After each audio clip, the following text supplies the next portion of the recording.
the holidays as to magpulit sa ilang mga respective mga lugar. Si Police Lieutenant Jorices Catalogo ang spokesperson sa Negros Occidental Police Provincial Office. Aminado ang program head ng Chemical Technology Department sa Technological University of the Philippines, Visayas o TUPV nga mayara sang kabudlayan ng mga manunudlo sang nagahimugasa ang COVID-19 bangod wala sang face-to-face classes. Sa interview sa Bombo Radyo Bacolod kay Professor Fritz Z. Asuncion, dako ang impact sang COVID-19 pandemic sa edukasyon. Suno kay Asuncion bangod sa pandemic naghimo sila sang resilient solution agod nga mapadayon sa pagtudlo sa mga estudyante. Ginpahayag sini nga isa sa kabudlayan nga ilan na sugata sa pagtudlo sa COVID-19 pandemic amo ang pagtudlo sang actual laboratory skills. Suno kay Asuncion nagapangduwa-duwa sila kung handa na ang ilang mga estudyante sa pagkuha sa board exam. Apang bangod sa pabor sang Ginoo kag sa bulig sa mga competent nga mga manunudlo sang TUPV, ang 65 ka mga chemical technology student nga nagkuha sang pasinawan lunsay ang mga ining nakapasar. Ginpahayag man sini nga nagpatigayon man sila sang lab team teaching agod nga makalagas ang mga estudyante sa learning gap bangod sa COVID pandemic. Ang TUPV ang ginkilala sa Professional Regulation Commission on PRC kag Chemical Board nga top performing chemical technological school sa bilugang Pilipinas matapos nga 100% na ang passing rate nakuha pa sa mga ini ang rank 1 kag rank 5 sa mga passers. Hindi lamang ini ang unang kagayunan nga nagapanguna ang TUPV sa passer sa board exam sa chemical technology. Bangod sang 2018, 2019 kag 2021, sila ang nagpanguna man. Na-overwhelm man ang mga manunudlo sa nanging resulta sa board exam sa chemical technologist apesar sa mga kabudlayan nga ginagyan bangod sa COVID pandemic. Ang passers sa chemical technology board exams sang TUPV ang unang nga batch sang K-12 graduates nga nagkuha sa nasambit nga degree. As approved by the CHED, that was March, I think, when we were able to have this permission na magkaroon kami ng laboratory team teaching because actually, Bombo Daniel, we're so adamant at first, ready na ba talaga yung estudyante natin na kumuha ng board exam? Kasi imagine the 2 years gap na nawala sila sa paaralan. And so, because of this lab team teaching, naibalik namin yung laboratory, yung mga basic skills. Nabatian si Professor Fritz Z. Asuncion, ang Program Head sa Chemical Technology Department sa Technological University of the Philippines, Visayas. Ginatag sa Medical Center Chief sa Corazon Locsin Montalbano Memorial Regional Hospital nga desisyon sa hospital ay hindi magpasulod sa mabantay ang santo sa national guidelines sa Department of Health. Sa interview sa Bombo Radio kay Dr. Julius Drilon, gipahayag sining ang mando ang nagikan sa DOH bagod sa COVID-19 pandemic kag sila ang nag-implementar lamang kung matapos na ang pandemic sunod sa hindi man ini makapasiguro kung panugutan na ang mga bantay bangod nga ginparigan ang heavy construction kag wala man sang paradahan sa sulod.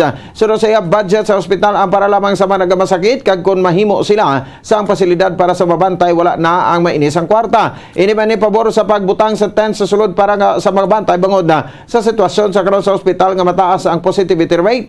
Gani ila ginalikawan ang madamo nga tawo. Diri mangin ang World Health Organization ang wala man nagpanubo sa ilang protocols gani ang CLMMRH ang hindi magpa-pressure sa gusto sa publiko bangod ang ilang mga pagsulundan ang santo sa guidelines sa mga health authorities. Sunod kay Dirilon ang mga pasyente sa ospital ang ginpaidaluman sa swab test santo sa protocol apang hindi naman required kung vaccinated naman ini o kung hindi bangod ginakuha lamang ang ilang history. Sunod sa bahin sa medical Center Chief, pumalin sa nagsugod na ang pandemic kag ginadubian ang pagbantay nga magsulod na notisyar sini nga mas matino ang ospital, nagdubo ang infection rate, nagdubo ang volume sa basura, kanang manubo man ang consumption sa kuryente kag tubig.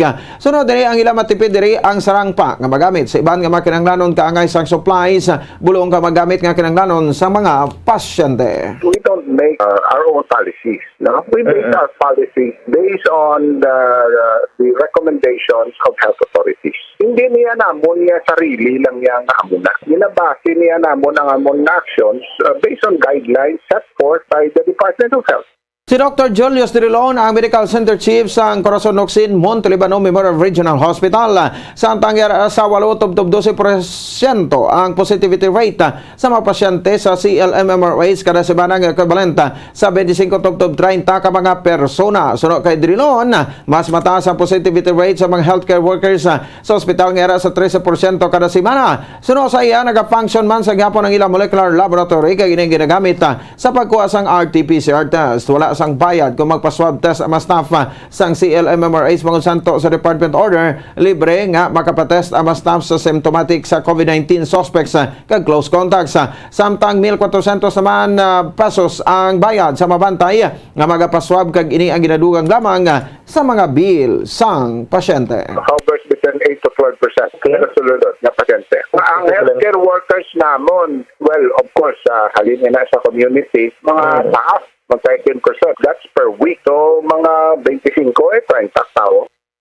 Ang dugang nga pagpahig ni Dr. Julius Tirelon, ang Medical Center Chief sang CLMMRH.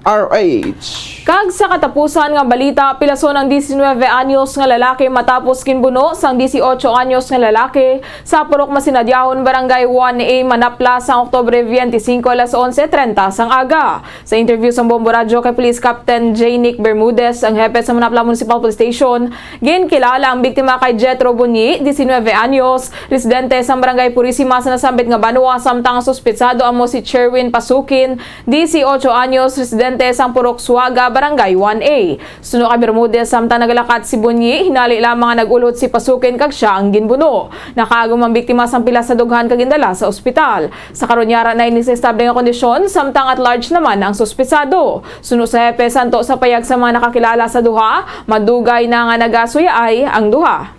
Ang victim lakat lang dito sa lugar. Tingnan lang na nag-ulot si Kwan, ang suspect. Tapos actually sa una hindi pa niya kilala kung sino nagbuno. Pang golpe na lang kanya ang kontra niya. Nabatian si Police Captain J. Nick Bermudez, ang hepe sa Manapla Municipal Police Station. Oras sa Bombo Radio, Philippine Standard Time, 37 minutos sa nakaligat sa takna alas 5 sa hapon. Mga kabombo, inyo nabatian ang kabugusan nga pagbalita sang Bombo News and Views afternoon edition karon nga daw sang Huwebes, petsa 27 sa bulan sang Oktubre tuig 2022. There's Christmas in the air, you can feel it everywhere. Sa ato sa nga Christmas countdown, may nabilin sa 59 kung 59 días na lang Pasko na. Kag standby na sa masunod nga palatuntunan ang Bombo Report sa afternoon edition upon sa kay Bombo Dennis Rubica. Kag kami ang inyo mga tagbalita. Bombo Jairi de los Reyes. Nagkakaroman si Bombo Ponce Espino. Nagapasalamat sa papodo pagpamati para sa pambansang radyo ng Pilipinas. Consistent overall number 1 sa Bacolod. Basta Radyo. Bombo! Kag sa ato sa nga Bombo News Analysis sa ginbasa ni Bombo Daniel Acciones may tigulo face mask. Sa nalipay sa panibago nga mando sang presidente nga ang pagsuksok sang face mask indoor amang involuntary amo ang gobernador sang Cebu kay siya gidini ang una nga nagpatuman sadto. Siya gani ang ginpaandaman sadto nga magapanabat ko ninali nga magsaka ang kaso. Apang siya ang nagpangisog, nagapating ang COVID-19, tigayon na naton nga matawog.